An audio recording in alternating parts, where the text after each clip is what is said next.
의심으로부터 탈출하자라는 말씀으로 시작하는데요. 의심 많은 도마에 대한 이야기를 가지고 나누고 보려고 합니다. 제가 좀 그림을 하나 보면 좋겠는데요. 카라바조가 그린 그림인데요. 저 보면 저 눈이 얼마나 의심에 가득 차 있는지 정말 잘 그렸더라고 보니까요. 보이시나요? 의심에 차서 쳐다보는 거죠, 이렇게 세 사람이. 잘 안 보이는 눈동자가요. 안타깝습니다. 인터넷 치시면 카라바조의 의심 많은 도마 치시면 저 성화가 나오거든요.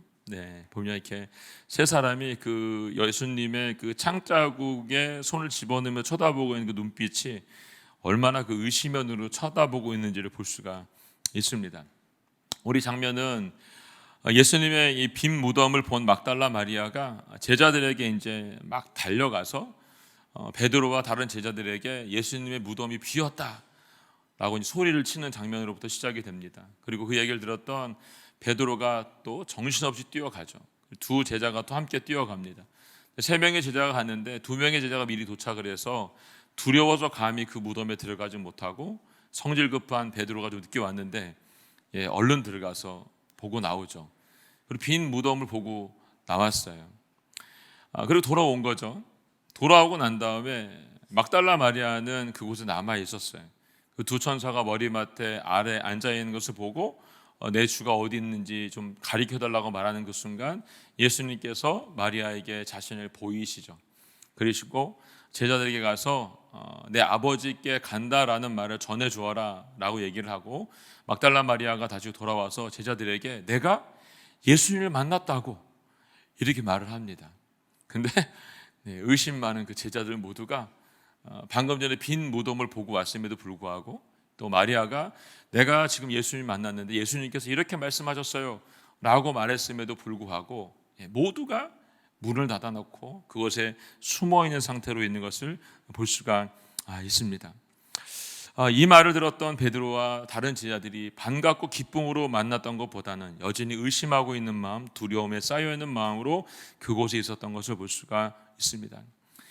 너무 감사한 건 예수님께서 이렇게 두려움과 의심 가운데 빠져있는 제자들을 보시고 화를 내신 게 아니라 직접 찾아오시죠. 그날 밤에 의심으로 두려움으로 떨고 있는 문 꼭꼭 잠가놓고 누가 와서 문 두들길까 봐 감히 불도 켜놓지 못하고 이런 상황 가운데 있는 제자들 사이로 문이 닫혀 있는데 그곳에 들어오시죠. 그리고 19절 후반절 말씀에 이렇게 말씀하십니다. 너희에게 평강이 있을지어다 라고 말씀을 먼저 선포해 줍니다. 샬롬이죠, 여러분.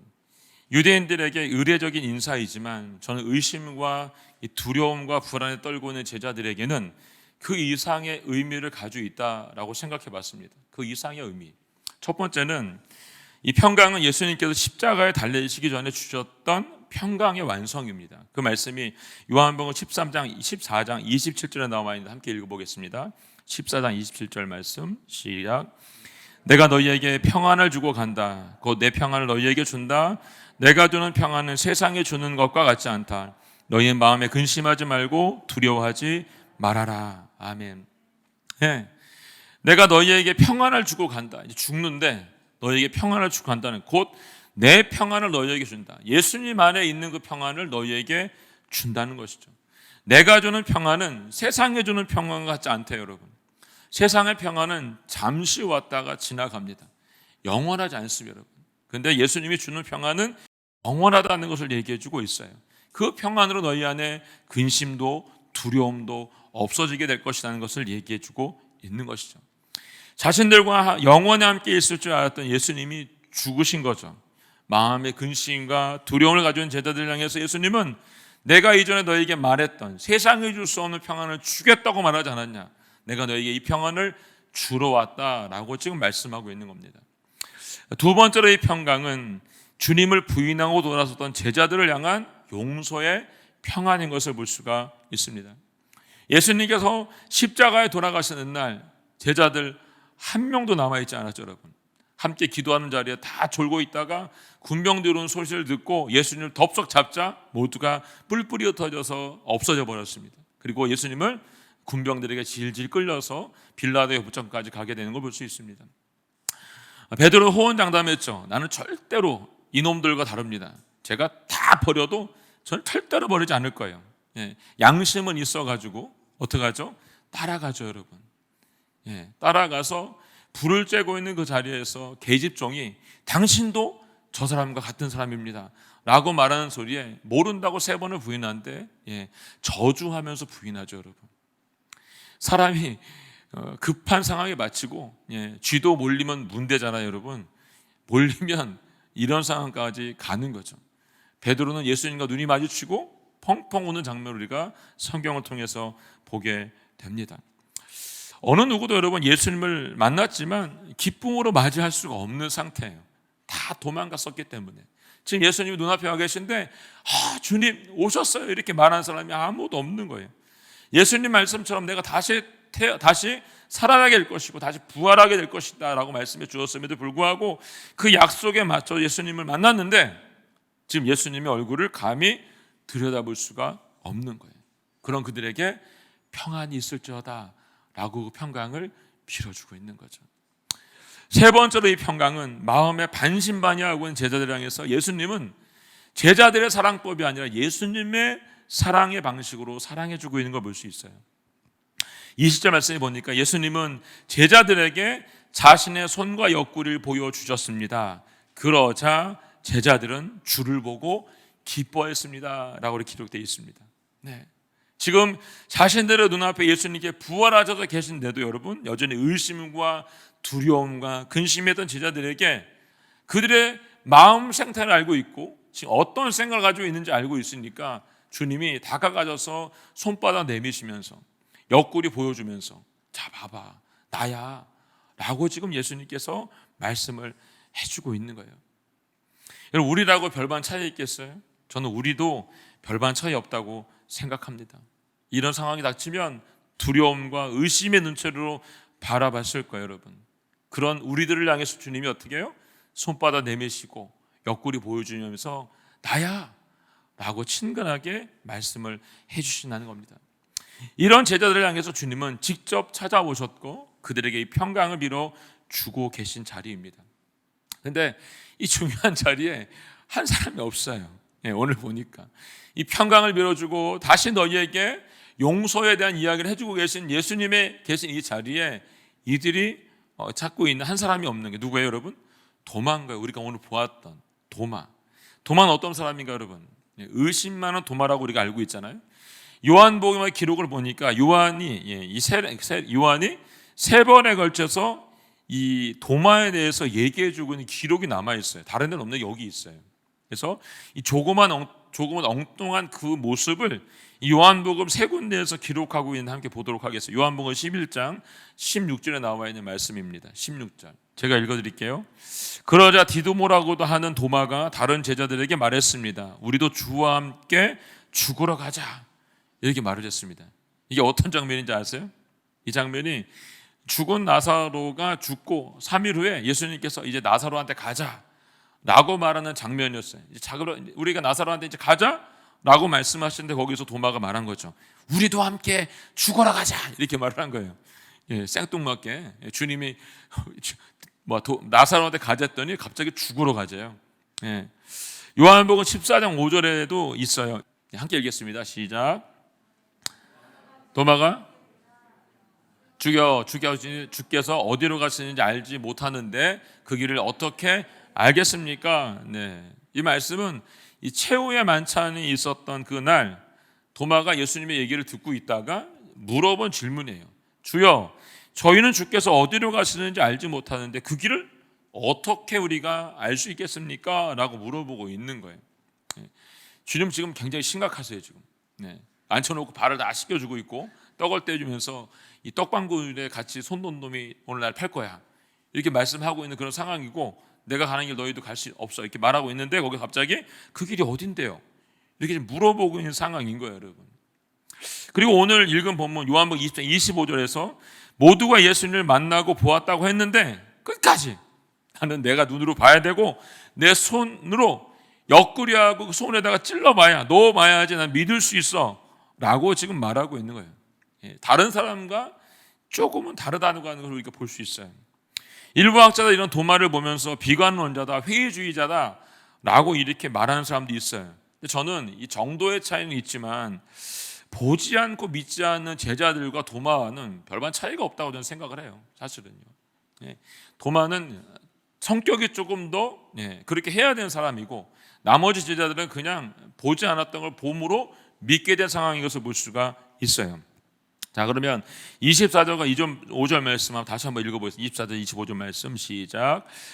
12제자 중 하나인 디두모라 불리는 도마는 예수께서 오셨을 때 제자들과 함께 있지 않았습니다. 그래서 다른 제자들이 그에게 우리가 주를 보았소 하고 말했으나, 도마는 그들에게 내가 내 눈으로 그분의 손에 있는 못자국을 보고 내 손가락을 그 못자국에 넣어보고 내 손을 그분의 옆구리에 넣어보지 않는 한 나는 믿을 수 없소 하고 말했습니다. 도마는 어떤 이유인지 모르겠지만 예수님께서 찾아오신 그날 그곳에 있지 않아요. 예를 들면 일이 바빠서 다른 곳에 있을 수도 있고, 이 성격을 보니까 다른 사람과 잘 어울리지 못하는 성격 같아요. 그래서 다른 이유 여기보다는 그곳에 함께 있는 것이 불편했기 때문에 없을 수도 있을 것 같아요. 그런 도마에게 제자들은 자신들이 예수님을 만났다고, 그분의 손과 옆구리에 난 창자국을 내가 보았다라고 말하고 있는 거예요. 근데 그 말을 들은 도마가 믿으면 되는데 의심의 눈을 가지고 자신이 직접 눈으로 보고 만져보아야 되만 믿을 수 있다라고 지금 이야기를 하고 있는 거죠. 여기서 도마는 다른 사람들과 조금 다른 모습을 보여주고 있는데 뭐냐면 자기는 눈으로 먼저 보아야 되고, 그리고 자신의 손가락으로 그 못자국을 넣어보아야 되고 창자국에 넣어봐야지 믿을 수 있다라고 말하고 있는 거예요. 지금 여기 있는 제자들은 예수님이 보여줌으로 믿었는데, 이 도마는 어떻게 해요? 직접 내가 손으로 넣어보아야지만 믿을 수 있다라고 말하고 있는 거예요. 이 말은 결국 보는 것으로 만족이 안 되기 때문에 만져야 되고 내가 느껴야지만 믿을 수가 있다라고 하는 성격을 가지고 있다는 것을 볼 수 있어요. 이 도마의 의심은 자신만 혼자 보지 못하는 것에 대한, 자신만 혼자 만나지 못한 이 소외된 마음에서도 올 수 있어요. 그리고 다른 사람들이 무엇이라고 말하는 것에 대한 숨은 뜻이 무엇인가를 보고 싶은 마음이 도마에게 있었다라고 생각해요. 이런 사람들은 다른 사람들과 자연스럽게 어울리기가 어려울 때가 많아요. 저는 이런 사람들이 상황이 길어지면 결국 사람들과 소통하는 게 어려워지는 것을 볼 수 있어요. 이렇게 의심하는 사람들의 심리 중에는 상호 간에 결여된 마음이 찾아오는 경우가 많아요. 그래서 의심을 가지고 있는 사람은 다른 사람에 대한 믿음이 부족해지고 결국 소통의 어려움을 겪게 되는 것들을 볼 수 있습니다. 또 의심하는 사람들은 이 심리 상태는 불안해서 보통 생각이 좁아요. 이기적이고 자존심이 지나치게 강하기 때문에 질투심이 많은 걸 볼 수 있습니다. 또 근거 없는 소문을 믿는 사람들이 많아요. 그래서 의심은 보이지 않는 밧줄 같다고 말하잖아요, 여러분. 그래서 우리의 사고를 어떻게 해요? 묻고, 가족도 묻고, 가까운 이웃도 묻고, 친구도 묶어서 결국 어떻게 합니까? 점점 멀어지게 만드는 것들을 볼 수 있어요. 도마는 지금 함께 있던 자리에 있지 않았기 때문에, 함께 그들과 있지 않았기 때문에 지금 결국 혼자만 소외감을 느끼고 있는 것을 볼 수가 있어요. 예수님이 십자가에 돌아가시고 빈 무덤만 남았다고 한 얘기는 들었는데 그분을 만났다라고 하는 다른 제자들의 말씀을 들을 수가 없는 거예요. 그게 어렵기 때문에 지금. 우리들도 여러분 어느 모임에 가게 되었을 때 다른 사람들이 다 같은 이야기를 막 하고 있어요. 제가 좀 늦게 갔는데. 근데 내가 들어보니까 잘 모르는 내용이에요. 굉장히 어색한 경험이죠, 이런 경험은. 저는 이런 경험 해봤는데 여러분도 해봤겠죠, 여러분? 갔는데 사람들이 얘기를 하고 있는데 저 얘기를 잘 몰라요. 그럼 여러분 그때 어떻게 하세요? 무슨 얘기하고 있는데 그렇게 재밌어? 라고 이렇게 들어가서 물어보세요? 아니면 아는 척하면서 그렇지 그거야 이렇게 말씀을 하세요. 네, 알지도 못하면서 그래 맞아 그거야 이렇게 말씀하세요. 아니면 나하고 상관없으니까 무시해버리세요, 여러분. 셋 중에 어느 거세요? 네? 두 번째? 마지막? 첫 번째? 네. 이 독일의 문화 중에 재미있는 게 있는데 여러분, 독일의 이 회사나 학교에서 1박 2일, 2박 3일 리트릿이나 수학여행을 가게 되면 거기를 꼭 가야 돼요, 여러분. 독일은 안 가면 안 돼요. 그래서 직장 다니는 친구들 중에 일요일 주일날 그게 이제 2박 3일씩 가게 되면 이제 주기를 껴서 가는 경우가 많아요. 그럼 와서 이제 막 사정을 하는 거예요. 목사님 죄송해요. 제가 이번에 안 가면 1년 동안 너무 힘들어서 꼭 갔다 와야 돼요. 이렇게 말을 해요. 그 왜 그러냐고 물어보면 별것도 없습니다, 여러분. 겨울에 스키를 타러 가요. 스키를 타러 가가지고 같이 타다가 한 사람이 넘어졌어요. 그 넘어진 걸 가지고 1년 내내 말을 하는 거예요. 그리고 막 이러면서 막 그래 너 그때 넘어졌지 막 이렇게 얘기하는데 나는 거기 없었잖아요. 그러니까 뭐 해왔는지 모르는 거예요. 예. 이런 상황인 거예요, 여러분. 독일의 문화 속에 이런 문화가 있어서 빠지고 안 되고 꼭 거기를 가야 되는 문화가 있는 거예요. 정확히 알아야 되는 거죠, 여러분. 지금 도마가 그런 거예요. 정확히 알고 싶어요. 사실 도마의 믿음 없는 이 태도가 여러분 다른 제자들이 보여주는 태도를 확대해서 보여주는 것 뿐이에요. 예, 결국 우리들이 믿기 전의 모습을 대변해주고 있는 모습이기도 합니다. 예, 이 부활의 증거를 보기 원했고 예수님은 어떻게 했어요? 그가 원하는 대로 만나주기 위해서 찾아오시죠. 26절 말씀입니다. 함께 읽어볼까요? 26절 말씀 시작. 8일 후에 예수의 제자들이 다시 그 집에 모였고 도마도 그들과 함께 거기 있었습니다. 문이 잠겨 있었는데 예수께서 돌아와 그들 가운데 서서 말씀하셨습니다. 너희에게 평강이 있을 지어다. 네, 의심하던 도마의 태도가 8일이 지난 후에 바뀌게 된 걸 볼 수 있습니다. 이 말은 뭐예요, 여러분? 8일 동안 절대로 안 믿은 거예요. 8일 동안 나머지 사람들이 야 만났다니까 믿어 좀. 내가 봤다고 손에 구멍 난 거, 옆구리에 창자국 난 거 봤다니까 이렇게 8일 동안 말을 하는데도 절대 안 믿는 거예요, 여러분. 근데 오늘 예수님이 그곳에 오시자 모든 것이 잠겨 있고 그들과 함께 있는 이 상황 가운데서 이 앞전에 만났던 거 두 번째 만난 거 차이는 딱 하나밖에 없어요. 도마가 있느냐 도마가 없느냐. 말씀도 똑같아졌어요. 평안이 너에게 있을지어다 라고 똑같이 말씀을 해 주었다는 거예요. 그럼 이 단락의 핵심은 뭐예요, 여러분? 도마를 만나기 위해서 예수님이 등장하신 거예요. 의심하는 도마를 향해서 주님이 말씀하십니다. 27절 말씀 함께 읽겠습니다. 시작. 그러고 나서 예수께서 도마에게 말씀하셨습니다. 내 손가락 이리 내밀어 내 손을 만져보고 내 손을 내밀어 내 옆구리에 넣어보아라. 그리고 믿음 없는 사람이 되지 말고 믿는 사람이 되라. 아멘. 이 장면 보면 예수님께서 의심하고 있는 도마의 그 의심을 탈출시키기 위해서 어떻게 해요? 직접 찾아오신 걸 볼 수 있습니다. 그리고 지금 이 장소 안에 예수님의 부활을 믿지 않는 사람은 오직 도마 한 사람밖에 없어요. 다 믿는 사람이에요. 예수님이 보여주시고 알게 된 사람들이 거기 다 있는데 오직 의심 많은 도마 하나만 이걸 못 믿고 있는 거죠. 그래서 도마를 위해서 예수님께서 그의 의심 많은 마음을 바꾸기 위해서 직접 찾아오신 거예요. 직접. 또 여러분 의심하고 있는 도마를 이 의심으로부터 탈출하기 위해서 주님이 어떻게 하냐면 야단치지 않으세요. 화내지 않으세요. 지금 보니까 모두가 믿고 있는데 왜 너는 믿지 못해?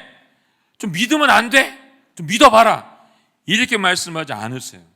도마를 어떻게 하냐면 따로 부르세요. 도마야 이리 와봐 라고 말씀하세요. 친절하게 부르셔가지고 그가 말한 대로 해주세요. 자 손가락이 줘봐. 자 여기다 찔러 넣어봐. 자 여기다 넣어봐. 이렇게 좀 말씀하고 계세요. 상상해 보세요, 여러분. 얼마나 웃긴 장면인지 여러분 이게. 이 도마의 눈높이로 주님이 내려오신 거죠. 본인의 눈높이로 도마를 다루고 있는 게 아니라 도마의 눈높이로 내려와서 도마가 말한 그대로 해주고 있는 거예요. 도마가 생각하고 있는 대로 도마의 수준에 맞춰서 주님이 지금 만나주고 있기 때문에 이 문제가 해결되고 있는 거예요. 도마에게 내 손가락 이리 내밀어 내 손을 만져보고 내 손을 내밀어 내 옆구리 넣어보아라. 그리고 믿음 없는 사람이 되지 말고 믿음 있는 사람이 되어라 라고 말씀하고 있습니다. 도마에게 믿음이 없어서 이 말씀을 하신 걸까요, 여러분? 아니죠, 여러분. 도마에게 믿음이 없었던 게 아니에요, 여러분. 도마가 믿음이 없었으면 진작에 떠났겠죠. 여기 왜 있겠어요, 여러분? 지난번에 십자가 지치기 전에 이미 도망갔을 때 도망갔겠죠. 야, 여기 있을 때가 아니구나. 예수님 십자가 죽으시는 거 보니까 내가 여기 더 있으면 안 되겠다. 그리고 진작에 떠났을 것 같아요, 여러분. 근데 여기 지금 남아있다라고 하는 것은 도마에게 믿음이 없는 게 아니에요, 여러분. 믿음이 없는 게 아니고 점점 믿음이 약해지고 있는 게 문제인 거죠. 점점 그의 믿음이 사라지고 있는 게 문제인 거예요. 도마가 다시 믿음을 굳게 잡을 수 있는 방법은 자신의 의심으로부터 탈출해야지만 가능한 거예요. 믿음을 계속 가질 것인지, 믿음을 포기하실 것인지를 도마가 결정을 해야 되는 거죠. 사랑하는 성도 여러분, 우리의 문제가 무엇인지 아세요? 저와 여러분을 포함해서 우리에게 여러분, 믿음이 없는 게 문제가 아니라 믿음이 점점 약해지고 있고 식어지고 있는 게 문제라는 거예요, 여러분. 네. 잘 생각해 보세요. 지금 코로나 때가 돼도 3년 동안 우리가 코로나 시대를 보내고 있습니다. 코로나 이후의 문제가 뭐냐면 우리 모두가 여기에 적용이 된다는 거예요. 예. 시대가 흐를수록 기쁨과 감격이 샘솟는 게 아니라 코로나가 깊어지면 깊어질수록 우리의 마음이 어떻게 해요? 점점 의무만 남게 되는 것들을 보게 된다는 거죠. 제가 최근에 이제 좀 집사님들과 이제 몇 번 권사님들을 만나면서 대화를 나누고 있어요. 다들 얘기하시는 것들 중에 하나가 뭐였냐면 이런 게 있죠. 이전에 우리 오늘의 교회 10년 전, 한 15년 전만 해도 여러분, 오늘의 교회 순장님, 다락방장님 되는 걸 서로 하고 싶었어요, 여러분. 순장하려면 제가 할게요. 다락방장님 제가 할게요. 총무하는 제가 할게요. 이렇게 다 서로 손 들어가지고 막 그때는 순장, 다락방장, 총무하는 게 어려운 게 없었어요, 여러분. 근데 요즘 어떻죠? 네, 제가 들어보니까 안 하고 싶어하는 사람이 많던데 보니까요. 네, 그러시면 안 되세요, 여러분. 네. 이전으로 돌아가셔야죠. 네. 저희 아들이 제가 이제 오늘 교회 왔을 때 저희 애가 이제 큰 애가 초등학교에 다니고 있을 때인데 하루는 저한테 와서 이런 질문을 했어요. 아빠, 순장이 뭐고 다락방장이 뭐야? 저한테 물어보는 거예요. 그죠? 왜? 그랬더니 아니 우리 친구들이 나한테 그러는데 목사보다 순장하고 다락방장이 더 높은 사람이래.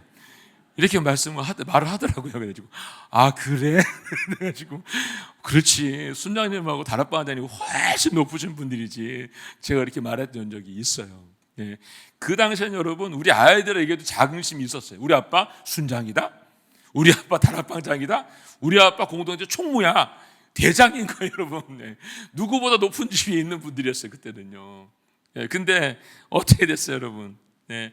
점점 이 믿음이 식어지고 약해지기 시작하니까 이게 하는 게 부담스러워지기 시작한 거예요. 전 여러분들이 하고 있는 이 순장과 또 다락방장과 총무 역할들, 또 임직을 받아 집사임직을 받으신 분들, 모든 분들 의무만 남지 않기를 주님의 이름으로 축원합니다. 여러분 이게 다 빠지면 나중에 뭐가 되는지 아세요, 여러분?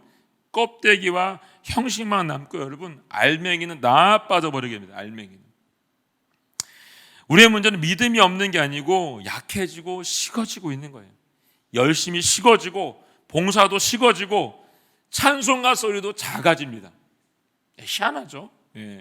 믿음이 약해지기 시작하면 노래하는 게 싫어요. 찬송하는 게 싫어지더라고 보니까요. 괜히 앉아서 그냥 핑계만 대고 이거 딴 생각하고 있더라고 보니까요. 기도 시간 어떻게 될까요? 기도 시간이 점점 짧아지기 시작합니다. 기도 시간이. 예배 시간에는 오는데 오는 건지 안 오는 건지 모르는 거죠. 내가 믿고 있는지 안 믿고 있는지 모르는 거죠. 나도 모르는 사이에 나의 방식과 내 생각에 사로잡혀서 결국 이 믿음이 약해지고 사라지고 있다는 것을 간과하고 있기 때문에 문제가 되는 거예요, 여러분.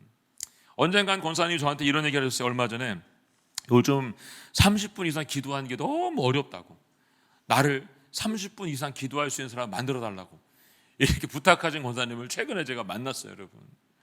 방법은 뭐예요, 여러분? 나오는 수밖에 없죠, 여러분. 나오는 수밖에. 자꾸 믿음의 자리로, 예배의 자리로, 기도의 자리로, 찬양의 자리로 나오는 수밖에 없어요, 여러분. 기도가 점점 안 되고 있다고 하는 문제는 내 지금 영적인 상태에 문제가 생긴 거예요, 지금 여러분. 성령이 내 안에서 로마서에 우리가 가르쳤잖아요. 탄식하고 있다고 말했잖아요. 지금 그 권사님은 30분 이상 기도가 안 된다고 말하는 뭐예요? 권사님 안에 지금 성령이 탄식하고 있는 거예요. 기도 좀 하라고, 기도하라고 이렇게 말하고 있는 거죠, 여러분. 여러분 기도하세요. 성령께서 탄식을 하고 계시다고 지금요. 기도하라고. 껍데기와 형식만 남아서 알맹이가 없는, 안고 없는 찐빵이 되는 거죠. 안고 없는 찐빵 맛 없죠, 여러분. 예. 팥이 들어야 맛있잖아요, 여러분. 예. 팥 다 빠지고 껍데기만 먹으면 맛 없잖아요, 여러분. 예. 언젠가 보니까 누가 이 팥만 파서 먹더라고 이렇게요. 예. 그러지 마세요. 예. 빈 깡통처럼 여러분 소리가 요란해지지 마시길 바라요, 여러분. 이 말씀 묵상하다가 독일 교회가 생각이 났어요. 예, 갑자기. 이 독일 교회는 여러분 종교세를 전에는 강제로 받았어요. 강제로. 근데 지금은 종교세가 자유로워졌습니다. 전에는 월급을 받으면 우리가 세금 떼듯이 종교세를 따박따박 떼갔어요. 정부에서 그냥 알아서. 예. 근데 이게 이제 자유권이 생기니까 이 사람들이 어떻게 되냐면 종교세를 내지 않기 시작하는 거예요. 이제는 기독교 국가인데, 예, 기독교인이라고 말을 하는데 종교세를 안 내는 거예요, 이 사람들이. 그러니까 정말 화려하고 멋진 아주 오래된 양식의 교회들이 있는데 그 교회들이 속이 점점 비어가고 있는 거예요. 겉은 멀쩡한데 예배 드리는 사람이 점점 없어지기 시작하니까. 이전에 종교세 냈던 사람들이 등록교인 여러분 작은 교회 2,000명에서 5,000명이에요, 여러분. 2,000명에서 5,000명이 되는 등록교인이 있어요, 여러분. 예배 드리는 사람은 거의 비슷해요. 20명, 30명. 예. 거기 와서 예배 드리는 사람이 20명, 30명밖에 안 돼요. 등록교인 5,000명인데 2,000명이 3,000명인데도 예배 드리는 주일날 예배 드리는 20명, 30명밖에 되지 않는 거예요, 여러분. 예수님의 복음을 전하고 가르치는 교회를 찾아보는 게 여러분 독일은 지금 어렵습니다. 목사님이 강대상에서 설교할 때 복음 얘기보다는 사회 전반에 대한 얘기를 해줍니다. 그걸 듣고 하고 싶어 하기 때문에 교인들이. 독일에 있는 목사님은 공무원이세요. 나라에서 자르면 잘리세요. 앞에 있는 운영위원들이 저 사람 마음에 안 들어 이렇게 말해서 정부에다 얘기하면 정부가 바꿔줍니다. 네. A 목사 바꾸고 B 목사 데려다 놓고 A 목사 저리 보내고 이렇게. 그러니까 목사님들이 자유롭게 복음에 대해서 말을 할 수가 없는 거예요, 여러분. 그러다 보니까 이 교회가 운영되는 게 너무 어렵게 되게 된 거죠.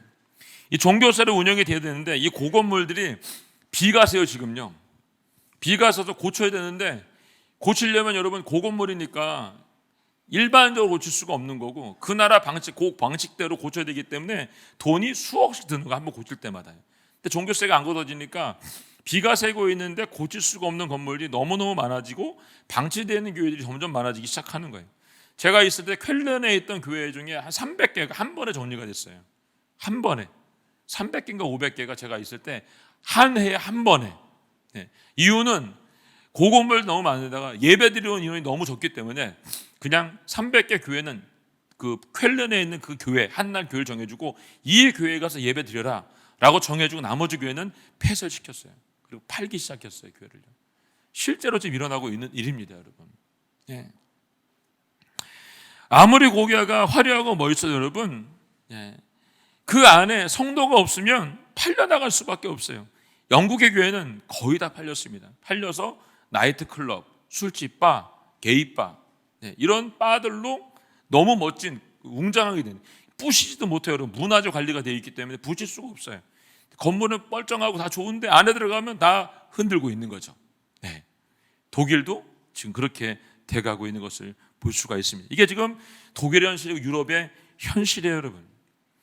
이 독일의 안에 기독교 제도 안에 좋은 제도가 하나 있어요. 저는 이걸 보고 되게 감동을 받았는데 이 제도를 활용을 못 하더라고요. 뭐냐면 우리도 며칠 전에 세례했잖아요, 여러분. 저희 세례 교육은 4주 하죠, 보통 4주. 예. 근데 독일은 52주 합니다. 1년 내내. 1년 내내 세례 교육을 합니다. 그래서 목사님이 1년 내내 52번을 만날 수밖에 없어요. 아이들이 빠지면 세례를 받을 수가 없어요. 제가 아까 말했잖아요. 이 사람 관계가 굉장히 중요하다, 독일 사람들은. 이 유아 세례, 세례, 또 이렇게 뭐 교회에서 하는 행사들 중에 같이 모여서 뭘 하는 행사가 있는데 거길 빠지면 이 사람은 왕따가 되는 거예요.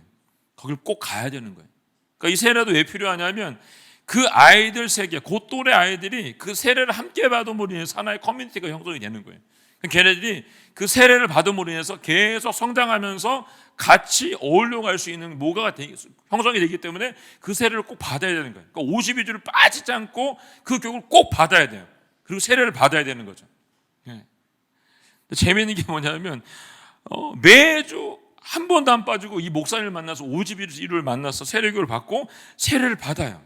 동시에 교회를 다 떠나는 거죠. 저는 이게 아이러니한 거예요.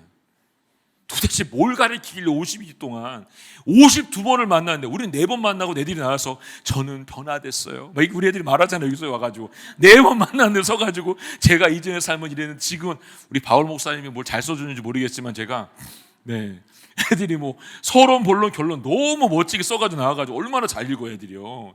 마음은 어떤지 제가 다시 물어봐야 되는데 제가 저는 그럴 거라고 믿고 있어요.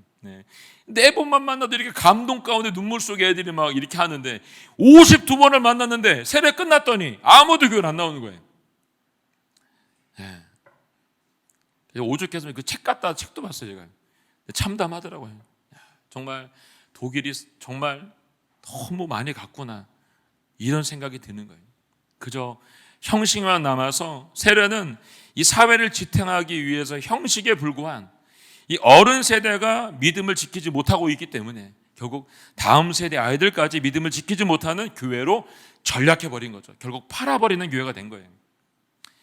우리나라는 어떨까 여러분? 저는 우리나라도 예외가 아니라고 생각해요.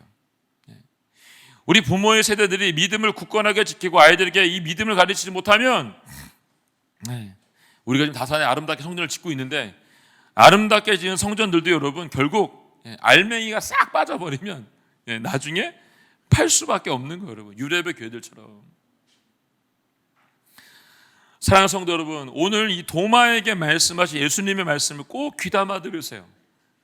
손을 내밀어 만져보고 넣어보고 믿음이 없는 사람이 되지 말고 꼭 믿는 사람이 되라. 너만 믿는 사람이 되지 말고 네 자녀 세대에도 다음 세대에도 믿는 사람을 만들어라.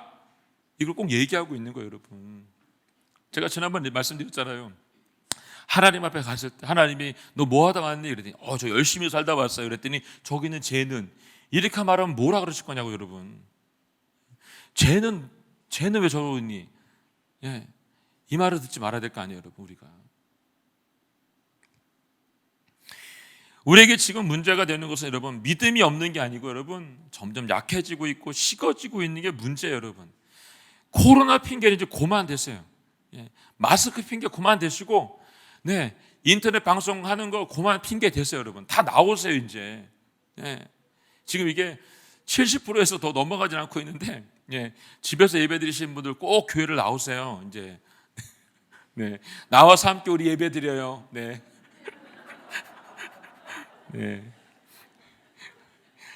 자꾸 거기 계시면 자꾸 약해지세요.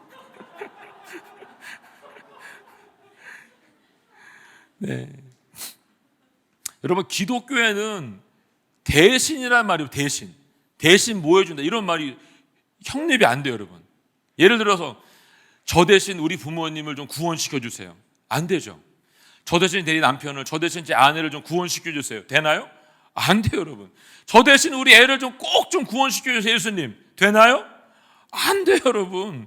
대신해 주는 게 하나도 없어요 여러분. 예수님께서 우리에게 말씀하신 건 여러분 그들의 믿음으로 구원을 받게 되어 있다고 여러분. 오로지 자신의 믿음으로만 구원받게 있다고 말해주고 있는 거예요 여러분. 사랑하는 여러분, 우리 안에 있는 의심을 내어 쫓고 이전의 뜨거운 예배를 회복하세요. 이전의 뜨거운 기도를 회복하시고 이전의 뜨거웠던 찬양을 회복하세요. 그리고 우리에게 맡겨진 가족을 위해서 다음 세대를 위해서 울며 기도하는 믿음을 전수할 수 있는 여러분과 제가 되길 예수님의 이름으로 축원합니다 여러분. 28절 말씀에 이렇게 써 있습니다. 28절 말씀 시작. 도마가 예수께 대답했습니다. 내 주시며 내 하나님이십니다. 이 고백은 마태복음 16장 16절에서 베드로가 드렸던 신앙 고백과 동일한 내용이죠. 예수님이 하나님과 동등된 신성을 지니신 하나님의 아들이시고 메시아이신 것을 고백한 것이죠. My Lord, my God이라고 지금 도마가 얘기하고 있는 거예요. 예수님께서 도마의 눈높이에 맞춰서 내려오시게 되자 그가 깨닫기 시작한 거죠. 냉랭했던 믿음이, 의심하던 믿음이, 자기 속에 갇혀있던 믿음이 주님을 만남으로 말미암아 눈을 뜨게 된 것입니다. 십자가 예수님이 아닌 부활의 주님을 만난 도마는 변화되기 시작했어요. 그리고 고백하는 거죠. 내 주시며 내 하나님이십니다라고 고백하고 있는 거예요. 이 고백이 저와 여러분의 고백이 되기를 간절히 소망해 봅니다. 우리의 주인은 세상이 아니고 여러분 부활하신 주님이세요. 우리가 의심과 두려움 가운데 있을 때도 주님은 우리를 직접 찾아와 주신 분이십니다. 이 순간 도마는 무릎을 꿇었을 거예요. 그리고 엎드렸을 거예요. 부복했을 거예요. 그리고 내 주시고 내 하나님이십니다라고 고백했을 겁니다. 저는 우리 예배 가운데 이런 부복과 엎드림과 아버지 앞에 꼬꾸라지는 역사가 있기를 주님으로 축원합니다. 요즘 제가 보고 있는 미국에 있는 한 교회는 정말 예배 때마다 사람들이 다 쭉쭉 부복하고 엎드려서 주님 앞에 코를 납작 땅바닥에 대고서 주님 앞에 예배드리고 있는 모습을 볼 때마다 하나님 우리 교회도 좀 이렇게 만들어주세요. 기도가 저절로 나와요. 제가 남양주 온누리교회도 나중에 하나님 우리가 이 바닥에 딱 누워서 콧바닥 대고 이렇게 주님 앞에 부복하고 주님을 높이며 찬양할 수 있는 그런 교회가 되게 해달라고 제가 그 예배를 볼 때마다 기도하고 있습니다. 여러분, 믿음의 사람들의 태도는 겸손히 주님 앞에 무릎을 꿇는 거예요. 그리고 주님 앞에 부복하고 코를 땅바닥에 대고 주님 앞에 감히 얼굴을 들지 못하고 주님은 내 주시고 내 하나님이십니다. 이 고백이 우리 안에 있어야 된다는 걸 얘기합니다.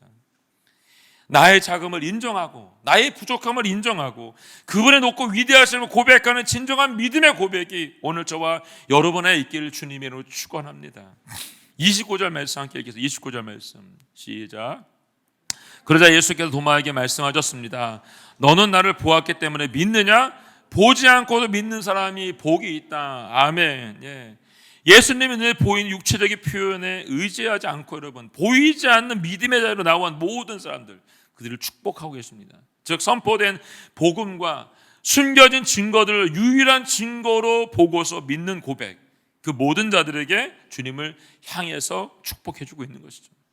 주 250년 이스라엘 한 랍비인 시몬 벤 라큐시는 유대교로 개종한 사람들에 대해서 다음과 같이 말을 했어요. 이 말은 저희가 그 요한복음 OBC 책에 보면 나와 있습니다.